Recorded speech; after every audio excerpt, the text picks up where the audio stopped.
இன்றைக்கி என்ன போட்டிருக்கு? அதோட தலைப்பு அன்ஷேக்கபிள் ட்ரஸ்ட். இன்றைக்கி நீங்கள் 4ஆம் அதிகார நீதிமொழிகளை படிக்கும்போது என்ன சொல்லியிருக்காரு பார்த்தியா? யார் யாருக்கு பற்றி சொல்லியிருக்கா? படிச்சிங்கல்ல? அப்பா யார்? தாவீது. தாவீது அவனுடைய பிள்ளைக்கு என்ன சொல்லியிருக்கான் பார்த்தீங்களா? பிள்ளை யார்? சாலமோனுக்கு என்ன பற்றி சொல்லியிருக்கான்? பிள்ளைகளே, நீங்கள் தகப்பன் போதகத்தை கேட்டு புத்தியை அடையும்படி கவனியுங்கள். 3ஆம் வசனம் பாருங்கள். நான் என் தகப்பனுக்கு பிரியமான குமாரனும் என் தாய்க்கு மிகவும் அருமையான ஒரே பிள்ளையுமானவன். என் தகப்பன் எனக்கு போதித்து சொன்னது. அப்பா பிள்ளைக்கு சொல்லிக் கொடுக்குறாரு. என்ன சொல்லிக் கொடுக்குறாரு? இன்றைக்கி உலகத்தில் என்ன சொல்லிக் கொடுக்குறாங்க? நல்லா புத்தியாக சம்பாதிச்சு பணத்தை சேர்த்துக்க அப்படிங்கிறத இந்த உலகத்தில் உங்களுக்கு சொல்லிக் கொடுக்குற புத்திமதி. ஆனால் இந்த பைபிள் நமக்கு என்ன சொல்லுது? எண்ணத்தை சம்பாதித்தாலும் புத்தியை சம்பாதி. புத்தினா எங்கே இருக்குது? புத்தியை எப்படி தேடுறது? புத்தியை தேடுறதுக்கு ஆரம்பிக்கணும்ல. எங்கேருந்து ஆரம்பிக்கிறது? ஏதாவது ஒரு வசனம் இருக்கா? ஞானத்தை தேடணும், புத்தியை தேடணும். எங்கேருந்து ஆரம்பித்து தேடுறது? பரலோகத்துக்கு போய் அங்கேருந்து தேடுறதா? முதலாவது தேவனுடைய ராஜ்யத்தையும் நீதியும் தேடுங்கள். அது ஒரு பக்கம் கிடக்கட்டும், தேடுவோம். புத்தியை எங்கேருந்து தேடுறது? எங்கேருந்து ஆரம்பிக்கிறது? ஆமாம், எங்கள் தெருவில் இருந்து ஞானம் கூப்பிடுகிறது இல்லையோ அப்படின்னு சொல்லி எங்கேருந்து ஆரம்பிக்கிறது? நமக்கு ஞானம் வேணும்.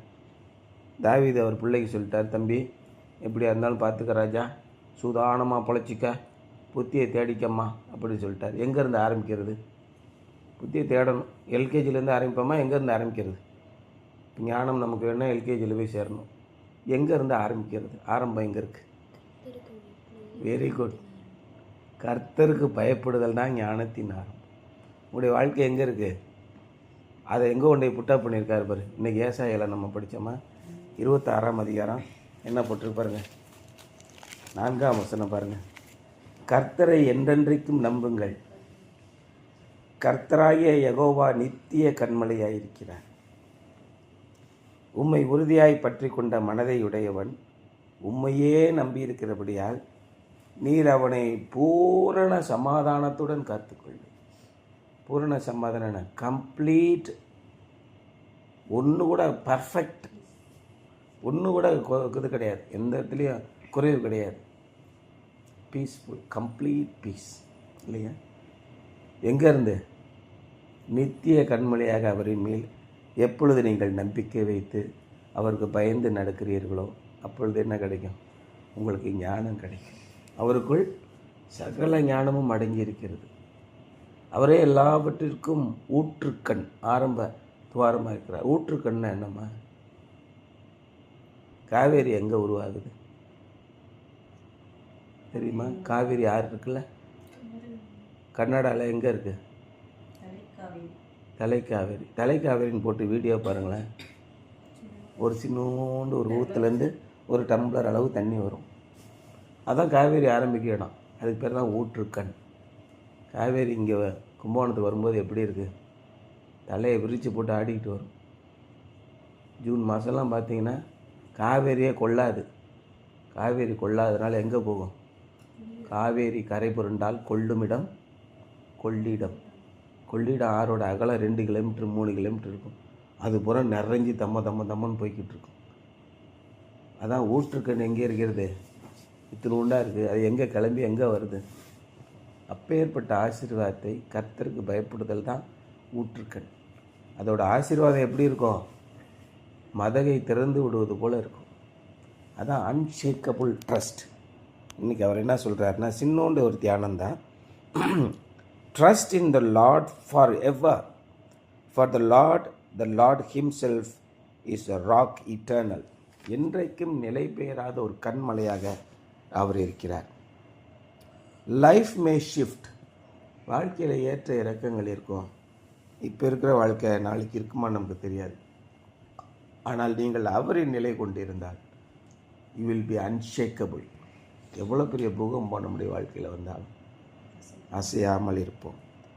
சர்க்கம்ஸ்டான்சஸ் மே சேஞ்ச், நம்மை சுற்றி இருக்கிற சூழ்நிலைகள் மாறலாம். People may come and go, மக்கள் வரலாம் போகலாம். But there is one thing you can build your life on, that will never move. ஆனால் நீங்கள் யாரை நம்பி கட்டலாம், உங்களுடைய வாழ்க்கையை கட்டி அமைக்கலாம். எதுக்குமே பயப்படாதீங்க, திணறக்கூடாது, டென்ஷன் ஆகாதீங்க. ஆண்டவரை நம்பிடுங்க. உங்களை சுற்றி பிரச்சனைகள் வருதா, ஆண்டவர்கிட்ட போய் கேளுங்க. ஆண்டவரே எனக்கு உதவி செய்யுங்க. அவர் எவ்வளோ பெரிய வாக்கு தத்தத்தை கொடுக்குறாரு பார்த்தீங்களா? ஏசாயா 26ஆம் அதிகாரத்தில், உம்மை உறுதியாய் பற்றி கொண்ட மனதை உடையவன் உம்மையே நம்புகிறபடியால் நீர் அவனை பூரண சமாதானத்துடன் காத்துக்கொள்வீர். 9ஆம் வசனம் பாருங்க. என் ஆத்துமா இரவிலே உம்மை வாஞ்சிக்கிறது, எனக்குள் இருக்கிற என் ஆவியால் அதிகாலையிலும் உம்மை தேடுகிறேன். உம்முடைய நியாய தீர்ப்புகள் பூமியிலே நடக்கும்போது பூச்சக்கரத்து குடிகள் நீதியை கற்றுக்கொள்வார். இந்த வசனத்தை படிக்கிறவர்கள் மட்டும்தான் நீதியையும் நியாயத்தையும் கற்றுக்கொண்டு நடப்பார்கள். இந்த உலகத்தில் இருக்கிற பல்வேறு கோட்பாடுகள் உங்களுக்கு நீதியையும் நியாயத்தையும் கற்றுக் கொடுக்காது, சுயநலத்தை மட்டும்தான் கற்றுக் கொடுக்கும். ஆமாம், அதுக்கு என்ன பண்ணுறது? உலகத்தில் வாழாமையாக போக முடியும்? காசு சம்பாதிக்காமல் போக சொல்கிறியா? அதெல்லாம் நியாயத்தெல்லாம் பார்த்தா நடக்குமா? இப்படின்லாம் சொல்லுவாங்க. ஆனால் தேவனுடைய வழிகள் என்ன சொல்லுது? நீங்கள் கட்டாய நியாயமாக தான் நடக்கணும். நீங்கள் நியாயமாக நடந்தால் உங்களை நான் ஆசீர்வதிக்காமல் போவேனோ என்று பாருங்கள். கண்டிப்பாக உங்களை ஆசீர்வதிப்பார். அதில் 100% கேரண்டி இருக்குது. God is your eternal rock. தேவன் தான் உங்களுடைய நித்திய கண்மலையாக இருக்கிறார். Trust him, not just for a moment, not just when it is easy. Trust him for ever. அப்பயும் ஏதாவது ஆமாம்மா ஆண்டவரை நம்ப வேண்டியதான், அப்படி இல்லை. அல்லது உங்களுடைய தோல்விகளில் எளிதாக இருக்கும்போது, இன்னைக்கெல்லாம் நாங்கள் நல்லா இருக்கோம்னா கடவுளுடைய கிருபைனா நல்லா இருக்கான், கடவுளுக்கு காணிக்கை போட வேண்டியது அதில் தப்பு கிடையாது. இப்படி இல்லை. உங்களுடைய சோதனை நேரங்களிலும் இக்கட்டான நேரங்களிலும் என்றென்றும் அவரை நம்புங்கள். Don't let the winds of life steal your piece.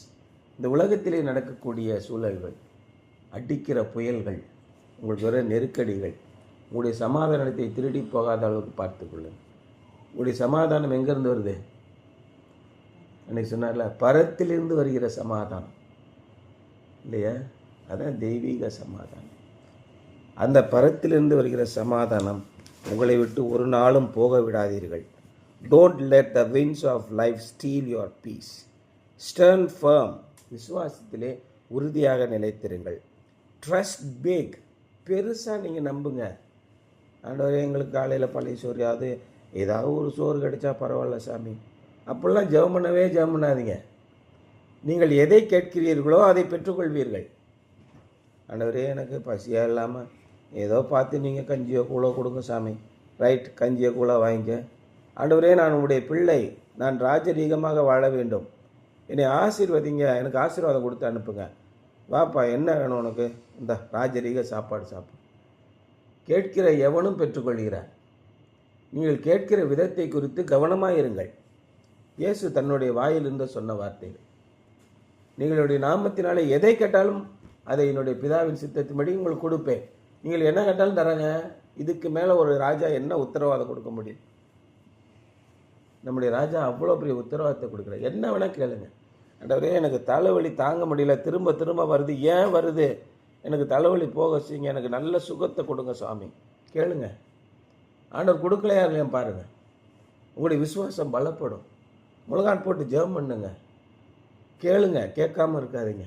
ஆண்டவர் என்ன சொல்கிறார்? என் பிள்ளை என்கிட்ட கேட்க மாட்டானா, என்னை நம்ப மாட்டானான்னு கேட்குறாரு. நீங்கள் போய் கேளுங்க. உங்களுடைய பிரச்சனைகள் எல்லாத்தையும் சொல்லி கேளுங்க. நிச்சயமாக ஆண்டவர் உங்களுக்கு கொடுப்பார். 100%, 1000%. அவர் கேட்ட என்னுடைய பேரை சொல்லி என்ன வேணால் கேள் ராஜா, வாங்கிக்க. அவ்வளோ பெரிய உத்தரவாதத்தை அவர் உங்களுக்கு கொடுக்கிறார். Don't let the winds of life steal your peace. Stand firm. Trust big. Your rock is holding you steady. உங்களை அசையாமல் பார்த்து கொண்டிருப்பது யார்? உங்களுடைய கண்மலையாகிய கர்த்தர். யாருக்கு நான் அஞ்சுவேன்? யாருக்கு நான் பயப்படுவேன்? இதான் தாவீது சொல்கிறான். கர்த்தராலே நான் கோட்டைக்குள் பாய்ந்து செல்வேன், மனுஷன் எனக்கு என்ன செய்வான் அப்படிங்கிற. அப்பேற்பட்ட தைரியமும் நம்பிக்கையும் விசுவாசமும் எப்படி வந்தது? கர்த்தர் என் கண்மலையாக இருக்கிறார், கர்த்தர் என் கோட்டையாக இருக்கிறார். அவ்வளோ பெரிய நம்பிக்கை அவனுக்கு எப்படி வரும்? உறுதியான நம்பிக்கை. கர்த்தருக்கு பயப்படும் பயம் அது எல்லாவற்றையும் உங்களுக்கு கொடுக்கும். வெற்றியை மட்டும்தான் நீங்கள் பெறணும். வெற்றி மாத்திரம்தான் உங்களுடைய வாழ்க்கையில் இருக்கும். அதுக்கு என்ன செய்யணும்? கர்த்தருக்கு பயப்படுங்க. ஆண்டவர்கிட்ட முழங்கால் போட்டு கேளுங்க. அவர் மகாராஜா, மகா சக்தி, மகா பரிசுத்தம் உள்ளவர், மகா நீதி உள்ளவர் இல்லையா? அவருக்கு முன்பாக நாம் பணிந்து குனிந்து முழங்காற்படியிட கிடுவோம். அப்பொழுது கர்த்தருக்கு பயப்படுதலே ஞானத்தின் ஆரம்பம். அதுக்கப்புறம் நீங்கள் ஞானத்தில் அதிகமாக போய் இந்த உலகத்திலே பின்பு இவைகளெல்லாம் உங்களுக்கு கூட கொடுக்கப்படும். இந்த உலகத்தில் இருக்கிற சகல ஆசீர்வாதத்தையும் தேவன் உங்களுக்கு கொடுப்பார். நீங்கள் ஆசீர்வதிக்கப்பட்டவர்களாக விண்ணிலும் மண்ணிலும் வாழ்ந்து சுகிக்க. புரியுதா? இந்த உலகத்திலே நீங்கள் வாழ்ந்து சுகிக்க வேண்டும், விண்ணுலகத்திலும் வாழ்ந்து சுகிக்க வேண்டும். நீங்கள் பாடுகளை அனுபவித்து பாடாய்ப்படுவதற்காக தேவன் உங்களை அனுப்பவில்லை. நீங்கள் கர்த்தருக்கு பயந்து சகல ஆசீர்வாதங்களையும் அனுபவித்து இல்லையா, உன் ஊற்றுக்கண் ஆசீர்வதிக்கப்படுவதாக. அவைகள் உனக்கு மட்டுமே உரியவைகளாயிராமல் இந்த ஊருக்கே பாய்வதாக. இதுதான் கர்த்தருடைய ஆசீர்வாதம். கர்த்தருடைய ஆசீர்வாதம் ஏதோ உங்களுக்கு கொஞ்சமாக கொடுத்து ரைட் ஏதோ பொழைச்சிட்டு போடா அப்படி கிடையாது. Trust back. கர்த்தருடைய ஆசீர்வாதம் அப்படியே பரவி எல்லாருக்கும் பரவும். உங்களுக்கு கொடுக்குற ஆசீர்வாதத்தினாலே உலகத்தின் ஜாதி. அதான் இயேசு சொன்னார், பரலோக ராஜ்யம் எப்படிப்பட்டது? சிறிய கடுகு விதை போன்றது. அதை எடுத்து ஒரு மனுஷன் தன்னுடைய நிலத்திலே போட்டார். அது ஆகாயத்து பறவைகள் எல்லாம் அது தங்கும் அளவுக்கு மிகப்பெரிய விருட்சமானது. அவனுக்கு மட்டுமே பயன்படலை, உலகத்தில் இருக்க அத்தனை ஆகாயத்து பறவைகளும் அதிலிருந்து தங்கும். அந்த மாதிரி நீங்கள் ஆசீர்வதிக்கப்படுவீங்க. உங்களுடைய வாழ்க்கை மிகவும் ஆசீர்வதிக்கப்பட்டதாக இருக்கும். அதுக்கு என்ன செய்யணும்? கர்த்தருக்கு பயப்படும் இல்லையா? கர்த்தருக்கு பயப்படுதலே ஞானத்தின் ஆரம்பம். அதான் இன்றைய தலைப்பு, அன்ஷேக்கபிள் ட்ரஸ்ட். கர்த்தரை விசுவாசியுங்கள், நிச்சயமாக உங்களை ஆசீர்வதிப்பார் என்பதுதான் இன்றைய சிந்தனை.